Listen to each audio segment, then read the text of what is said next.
Nongeye kubasuhuza bakunzi b'umusaraba wa Kristo Yesu ndetse n'abakunzi bakunda kubaho Uwiteka TV.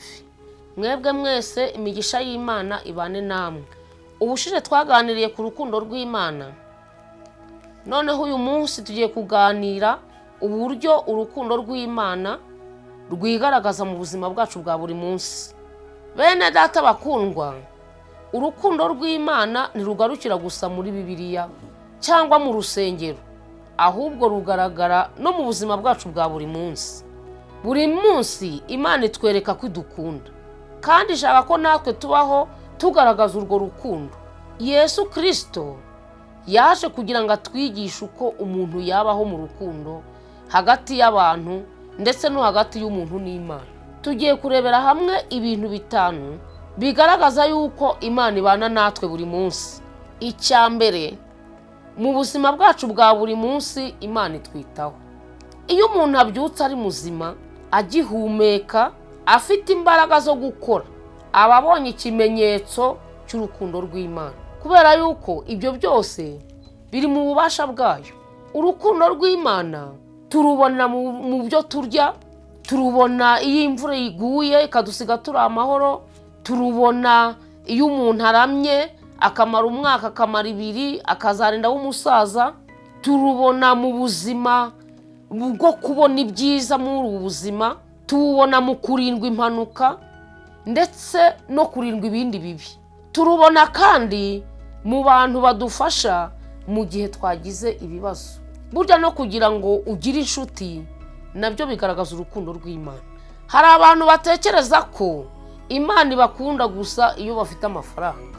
Mu gihe yaba afite amafaranga akumva yuko Imana imukunda, ariko yazayabura akumva yuko Imana ntawo bagihuriye. Imana rero ikunda abantu buri munsi. Hari n'abandi bibwira yuko Imana ibakunda kuko babayeho neza cyangwa se bafite ibindi bintu byinshi, ariko burya niyo umuntu ari mu bibazo byinshi akaba nta n'icyo afite, Imana iba iri kumwe nawe. Icya kabiri, urukundo rw'Imana rutwigisha kubana n'abandi. Niba dufite urukundo rw'Imana, tugomba kurwerekana mu rugo aho tuba, tukarwerekana ku ishuri ku banyeshuri biga, tukarwerekana mu rusengero ku bantu b'Abakristo basenga Imana, tukarwerekana mu kazi aho twirirwa buri munsi mu kazi, tukarwerekanira aho dutuye, mu nshuti, mu bavandimwe, mu baturanyi.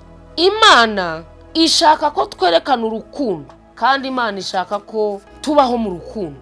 Mu miryango yacu Imana ishaka ko twerekana urukundo, ishaka ko ariyo ibi ya mbere mu miryango yacu. Ababyeyi bagomba gukunda abana babo, ndetse n'abana nabo bagomba gukunda ababyeyi babo bakabubaha. Abavandimwe bakabana mu mahoro. Aho ngaho haba hari urukundo. Urugo rero rutarimo urukundo rurangwa n'umutekano muke, ndetse rurangwa n'uko nta byishimo bihari. Mu gihe urwo rugo rwa rurimo urukundo ni ikinyuranyo.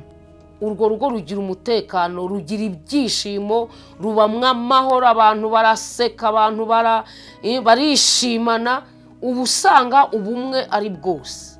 Mu nshuti ndetse no mu baturanyi, urukundo rugomba guhora buri gihe rwuzuye. Abantu bagasuhuzanya uko bahuye, kandi bagasuhuzanya ari nta mbereka zirimo. Abantu bagomba gufashanya mu gihe habonetse ikibazo ku muturanyi. Abantu bagomba gusangira. Abantu bagomba kugira ibirori, bagasangira ibyo kunywa ndetse n'ibyo kurya. Abantu bagomba kwiyunga mu gihe bagize ikintu bapfa, ntibabikane inzika. Kandi abantu bagomba kuvuga amagambo meza. Abantu bagomba kwiga kuvuga neza, bagomba kwiga guca bugufi. Mu bibazo no mu bigeragezo, abantu bagomba kuba bafite rwa rukundo. Ntabwo ibibazo n'ibigeragezo byadukura mu rukundo rw'Imana. Iyo dusomye mu Baroma ibice byaho 8 ku murongo wa 39, hatubwira ko nta kintu cyabasha kudutandukanya n'urukundo rw'Imana. Mu gihe waba ufite uburwayi, mu gihe waba uri mu bukene, mu gihe waba ufite ibindi bibazo bikomeye, nibwo ukwiriye gutekereza ko urukundo rw'Imana rukwegereye cyane, kuko ibyo byose nta na kimwe gifite ububasha bwo kugutandukanya n'urukundo rw'Imana. Urukundo rw'Imana rutuma tudacika intege, rutuma tudacogora, rukatwibutsa ko Imana itadutererana.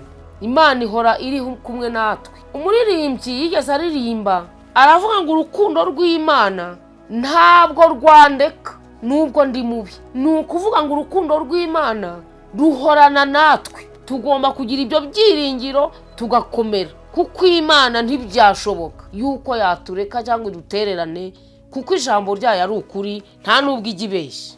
Niyo abantu bakwanga, ugahura n'ikibazo cyo kwangwa, ugasererezwa, ndetse abantu bakanagutenguha, Imana yo ikomeza kukuba hafi. Humura, komera, Imana iri kumwe nawe. Ingingo ya 3, urukundo rw'Imana rutubwira yuko tugomba kurindwa narwo.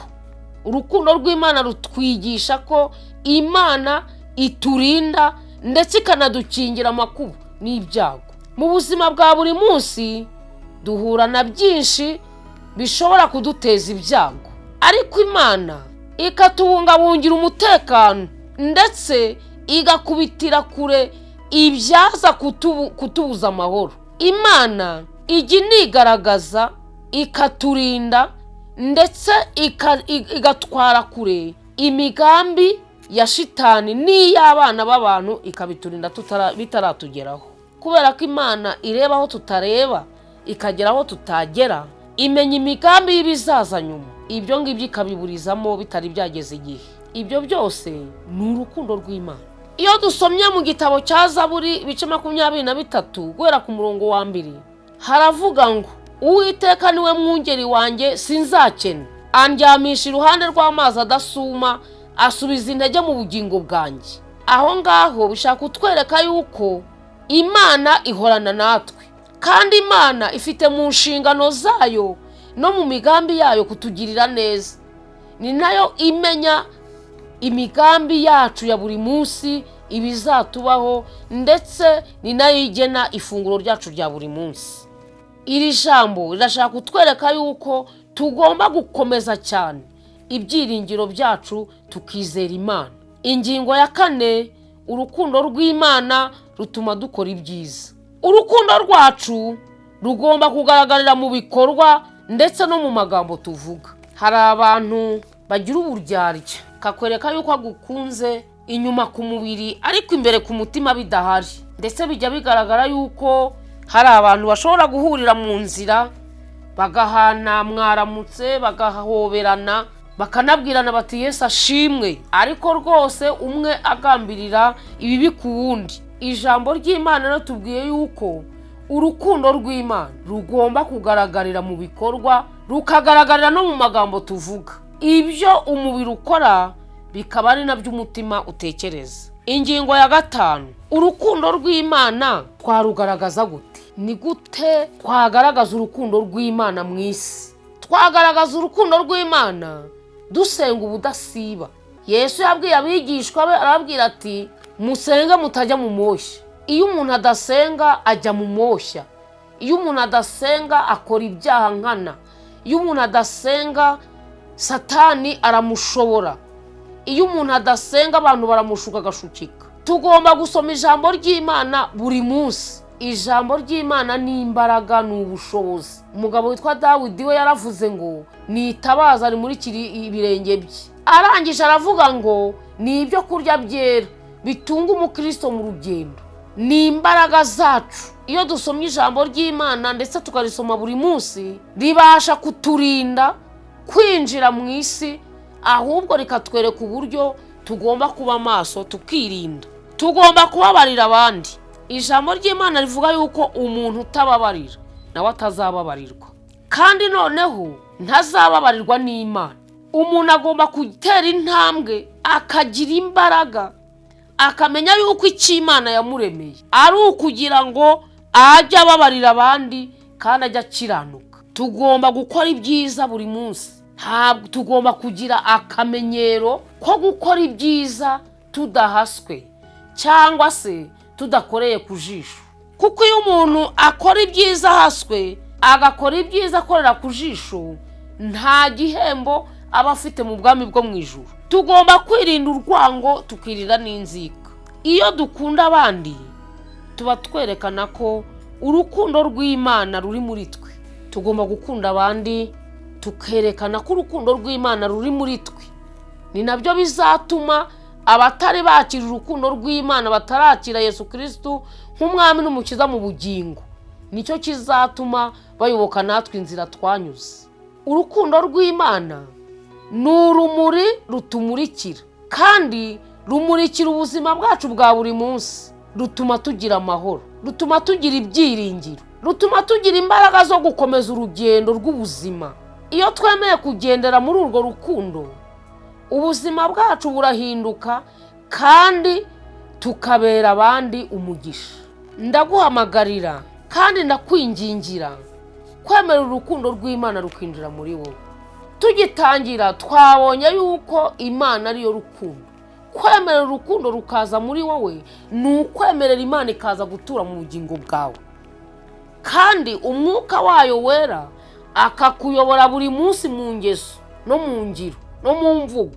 Kubera yuko iyo umucyo winjiye mu muntu, umwijima wo urahunga. Mu gihe wemereye ubushake bw'Imana bukaza muri wowe, umwijima n'icyaha cyose bizakuvamo, utangire uyoborwe n'umwuka wawe uw'Imana wera.